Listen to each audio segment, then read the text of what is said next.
अचानक से क्या हुआ पता नहीं लग पाया सुबह। मैं पानी पीना तड़प रहा हूँ, मेरा दम घुट रहा है। हमें 100 टन की ज़रूरत है, हमारे पास 120 टन है।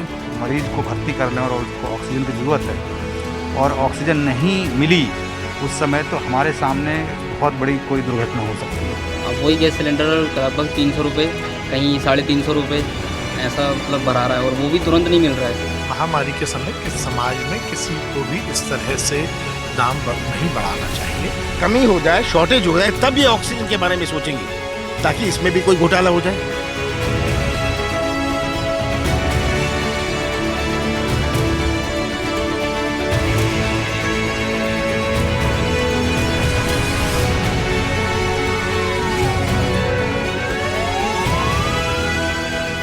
मध्य प्रदेश में ऑक्सीजन की किल्लत होने लगी है।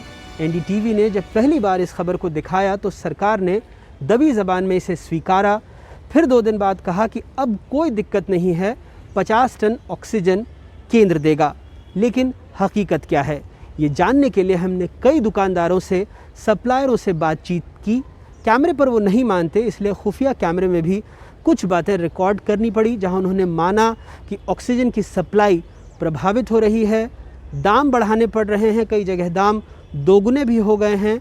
और उन्होंने ये भी बताया कि हो सकता है आने वाले दिनों में तकलीफ और बढ़ेगी। पानी पीना है ठीक, तो पानी दे नहीं रहे क्या? कोई है ही नहीं है। राजकुमार निषाद का आखिरी फ़ोन कॉल। सांस ले पा रहे हो अच्छे से? नहीं, ऑक्सीजन बंद हो जा रहा बार बार, दम घुट रहा मेरा। मैडम वो बोल रहे ऑक्सीजन बंद हो जा रहा है, बार बार मेरा दम घुट रहा है। हेलो, अरे मैं सांस नहीं ले पा रहा बिना ऑक्सीजन के। अरे तुम आ जा पहले। इंदौर में मालवा मिल में रहने वाले 40 साल के राजकुमार निषाद को दिल की बीमारी थी। परिजनों का आरोप है बगैर जांच के रिपोर्ट कोविड संक्रमित बताकर उन्हें शहर के एक अस्पताल में भर्ती करा दिया गया, जहां ऑक्सीजन नहीं मिलने से उनकी मौत हो गई। मैंने बोला कैसे हो, आपको आराम है कि नहीं? तो बोले कि मुझे कुछ भी आराम नहीं है, ना मुझे ऑक्सीजन भी नहीं दिया जा रहा है, ना कोई बाटल भी चढ़ी, ना मुझे बाथरूम तक नहीं कराई है। और सबसे बड़ी बात बोले मुझे पानी तक के नहीं पूछा, मैं पानी बिना तड़प रहा हूँ, मेरा दम घुट रहा है। इस पे स्वतः संज्ञान लेकर के इनमें दोषियों के खिलाफ कार्रवाई के लिए एक जांच बिठा दी जाएगी। जांच समिति के द्वारा जैसे भी हमें उनकी रिपोर्ट प्राप्त होती है उसके आधार पर उनके खिलाफ कार्रवाई करेंगे। मनोज चौकसे के बहनोई करौन सुपर स्पेशलिटी अस्पताल में भर्ती थे। कहते हैं ऑक्सीजन की ज़रूरत थी, पता नहीं कैसे मौत हो गई। ऑक्सीजन की उनको प्रॉब्लम थी, मतलब ऑक्सीजन लगी हुई थी, लेकिन कल अचानक से क्या हुआ पता नहीं लग पाया। सुबह उन्होंने बोला, मैं उनको शिफ्ट करने वाला था चिरायू में और एम्बुलेंस यहाँ पे खड़ी थी, उनको बोला कि लेके जाना है और उन्होंने बोला कि वेंटिलेटर लगेगा, उनको ऑक्सीजन की प्रॉब्लम हो गई है, सांस नहीं आ रहा। ऊपर जा कर के हमने पीपीटी किट पहना करके अपने भांजे को वहाँ पे भेजा, तो वहाँ पे उनके पल्स नहीं आ रहे थे, डेथ हो चुकी थी। इसी अस्पताल में शोभा फ्रांसिस ने भी दम तोड़ा। उनके परिजनों ने भी ऑक्सीजन की कमी का आरोप लगाया। हमने अस्पताल से बात करने की कोशिश की, लेकिन बात नहीं हो पाई। सवाल यह है कि क्या ऑक्सीजन को लेकर अब वाकई फिक्र करनी चाहिए? मध्य प्रदेश में जुलाई में हर दिन 40 टन तो अगस्त में 90 टन ऑक्सीजन लगी। सितंबर में हर दिन 1500 से ज़्यादा नए मामले सामने आ रहे हैं और हर दिन ऑक्सीजन की खपत 110 टन हो गई है। सरकार कहती है राज्य को 130 टन ऑक्सीजन मिलता है। 50 टन केंद्र ने सुनिश्चित करा दिया है, यानी मध्य प्रदेश के पास 180 टन ऑक्सीजन होगा। आंकड़ों में सब अच्छा है, मंत्री जी, मुख्यमंत्री जी भी यही कहते हैं। कहीं भी ऐसी स्थिति नहीं है, सीधे सीधे आंकड़े हैं। हमें 100 टन की ज़रूरत है, हमारे पास 120 टन है। जहाँ तक महाराष्ट्र की बात है, मैंने पहले भी कहा था आइनॉक्स कंपनी के महाराष्ट्र के प्लांट से यदि हमारी ऑक्सीजन इंटरप्ट हुई थी तो हमें वही मंत्री जी, मैं आपको नाम बता रहा हूँ, शोभा फ्रांसिस, उनके भाई ने हमसे कहा, चौकसे जी होशंगाबाद से, उन्होंने हमसे कहा। देखिए, जो भी उन्होंने कहा है मैं उस पर कोई टिप्पणी नहीं करूँगा, क्योंकि यदि उनके परिजन बीमार है तो निश्चित रूप से उनकी नहीं, यदि मौत हुई है तो बहुत दुर्भाग्यपूर्ण है। मैं इस पर कोई टिप्पणी नहीं करना चाहता, पर मैं ये आपको कह रहा हूँ कि ऑक्सीजन से रिलेटेड कहीं कोई दिक्कत नहीं है। ऑक्सीजन को लेकर तो कोई दिक्कत नहीं। सर, अपने पास सिलेंडर्स भी हैं कि ऑक्सीजन वाले? नहीं। कहाँ मिल पाएंगे? बैक साइड नहीं, इधर नहीं, वो मतलब बैक साइड वही। चलिए, कहीं कोई दिक्कत नहीं तो फिर भोपाल में ऑक्सीजन सप्लाई करने वाले दुकानदारों की बात सुन लीजिए। कितने सिलेंडर अवेलेबल है? ऑक्सीजन सिलेंडर हाँ कितने का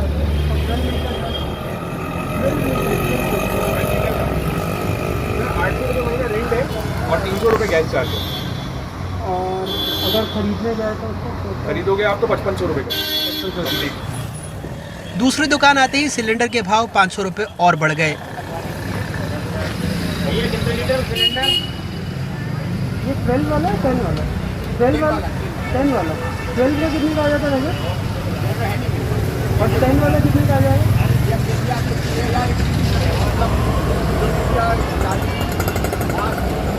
कितना का पड़ेगा? 6,000 12 का किसी ने मुझे 5 बताया था। नहीं तो इसकी क्वालिटी अलग अलग होती है ना।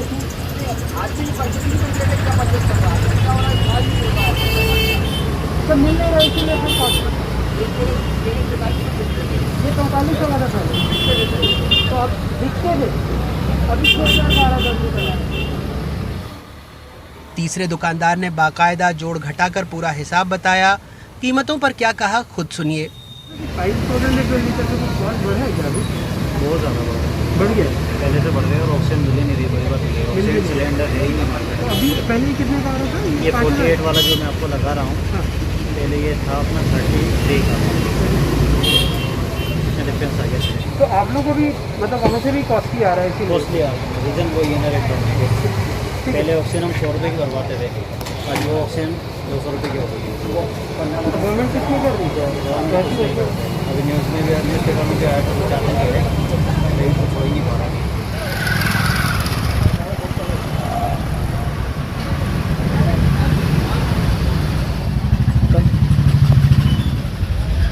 अब जरा दुकानदारों को जो सप्लाई दे रहे हैं उनकी बात भी सुने। तो पहले 1200 का था अभी 2000 का हो गया। थोड़ी नहीं सर दिक्कत बहुत ज्यादा है तो अभी वो कंडीशन खराब होने वाली है तो मतलब मैं आपको ये नहीं डरा नहीं रहा हूँ आप समझदार हैं जी जी है ना।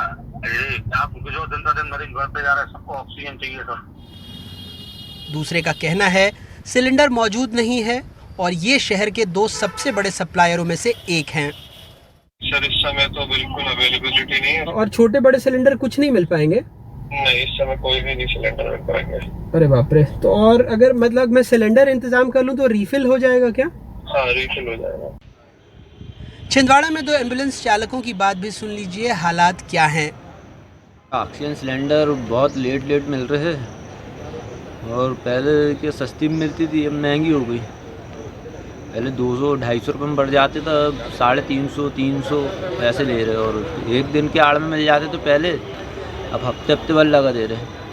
पहले क्या बोलते रेट कम मिलते थे मतलब भरा था कम तो छोटा वाला सिलेंडर ऐसे 200 रुपये 250 रुपये लगभग ज़्यादा से ज़्यादा हो गया। तो अब वही गैस सिलेंडर लगभग 300 रुपये कहीं 350 रुपये ऐसा मतलब भरा रहा है और वो भी तुरंत नहीं मिल रहा है। तो किसी दुकान में जाओ तो एक हफ्ते बाद मिलेगा, कोई दुकान में जाओ तो बोलेगा 2 दिन बाद 3 दिन बाद ऐसा उसका मतलब मिल रहा वापसी में। उसकी बहुत दिक्कत जा रही सिलेंडर की।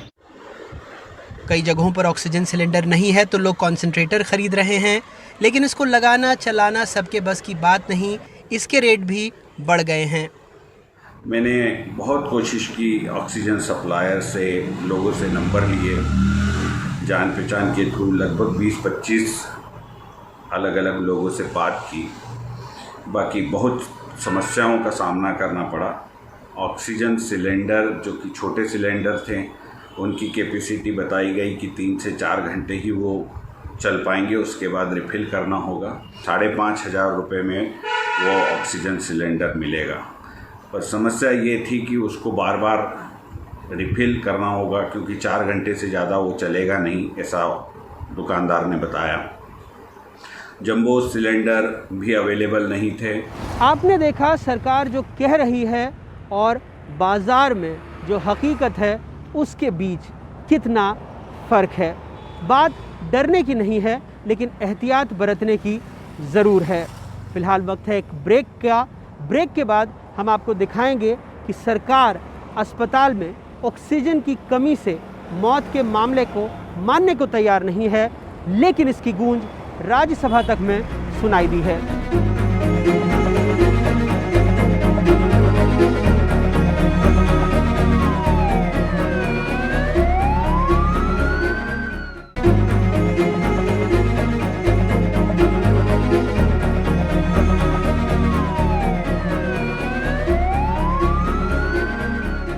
सरकार कह रही है कि ऑक्सीजन की कमी से किसी की मौत नहीं हुई, लेकिन एक के बाद एक कई अस्पतालों से इस तरह की खबर आई। सरकार का ये भी दावा है कि फ़िलहाल हालात नियंत्रण में हैं, लेकिन जैसे जैसे मरीज़ बढ़ेंगे ऑक्सीजन पर दबाव बढ़ेगा और दिक्कत का होना तय है। दिक्कत सिर्फ आपूर्ति को लेकर नहीं है, बल्कि कीमतों पर नियंत्रण को लेकर भी है, और इसकी भी आवाज़ राज्यसभा में सुनाई दी। देवास के अमलतास अस्पताल में 4 मरीजों की मौत का मामला एनडीटीवी ने दिखाया था। राज्यसभा में भी ये मामला उठा था। मध्य प्रदेश के देवास जिले में 4 पेशेंट्स की मृत्यु इसलिए हो गई क्योंकि ऑक्सीजन नहीं था। परिजनों का आरोप था कि मरीजों को नॉन इन्वेसिव वेंटिलेटर से कम मात्रा में ऑक्सीजन मिली। फिर भी सरकार कहती है ऑक्सीजन की कमी से किसी की मौत नहीं हुई। वैसे आश्वासन है कालाबाजारी पर कार्रवाई भी करेंगे, लेकिन विपक्ष संतुष्ट नहीं। यदि समाज में इस स्थिति में समाज पहुंच रहा है तो समाज को ही विचार करना होगा। महामारी के समय किसी को भी इस तरह की इसीलिए हम कर रहे हैं।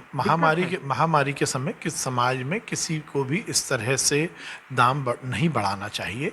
पर फिर मैं रिपीट कर रहा हूँ, आज की परिस्थिति में ठीक है, आगे की भी तैयारी हम कर रहे हैं। हमने जो अल्पकालिक व्यवस्था है उसको भी किया और दीर्घकालिक व्यवस्था को भी कर रहे हैं। इंडस्ट्रियल ऑक्सीजन मैक्सिमम कोई कर रहा है तो आप लोग कार्रवाई करेंगे, क्योंकि हमारे पास फुटेज है, हमने रिकॉर्ड किया है। निश्चित रूप से करेंगे और सरकार की हर गाइडलाइन का पालन करना हर व्यक्ति की। तो आप ये कहना चाह रहे हैं कि बाजार में कृत्रिम तरीके से इन्होंने क्रिएट की है? नहीं, मैं ये नहीं कहना चाह रहा हूँ। मैं ये कह रहा हूँ यदि आपके पास कोई फुटेज है आप बताइए और जो भी नियम संगत कार्रवाई होगी वो की जाएगी। ऑक्सीजन कोई नई चीज़ है।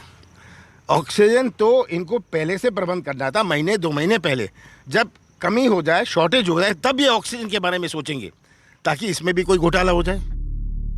खेल खुला जब महाराष्ट्र ने यह खत लिखकर दूसरे राज्यों को ऑक्सीजन सीमित करने की बात कही। वैसे इस फैसले को हाईकोर्ट ने झटक दिया है, लेकिन एक तथ्य इस सरकारी कागज में है। मध्य प्रदेश में 31 अगस्त तक जो एक्टिव मरीज 9,152 थे, वो 31 अक्टूबर तक 33,699 हो जाएंगे। ये सरकार का ही अनुमान है। और तब 4800 ऑक्सीजन वाले और 650 आईसीयू बिस्तरों की कमी होगी। अब जरा सोचिए, जब मरीज 3 गुना बढ़ जाएंगे तो सरकारी गणित का क्या होगा। वैसे जानकारों के मुताबिक तब लगभग 300 टन ऑक्सीजन की ज़रूरत होगी, क्योंकि कोरोना के गंभीर मरीजों को कई बार 40 से 60 लीटर प्रति मिनट की रफ्तार से ऑक्सीजन देनी पड़ती है, जबकि सामान्य मरीजों में 10 लीटर प्रति मिनट की ज़रूरत होती है।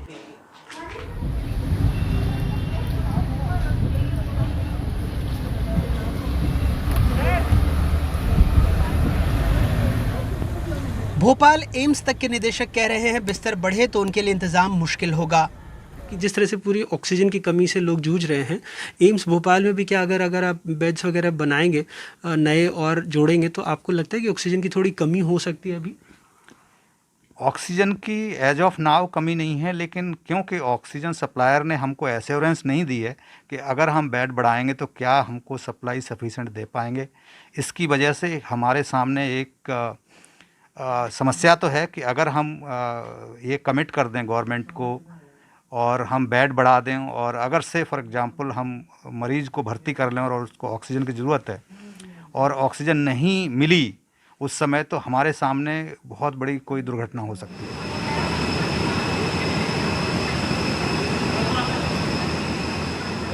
ऑक्सीजन को लेकर एक दिक्कत इन कारोबारियों की भी है, जिनकी सप्लाई लगभग बंद है, इसलिए काम ठप और सब सड़क पर।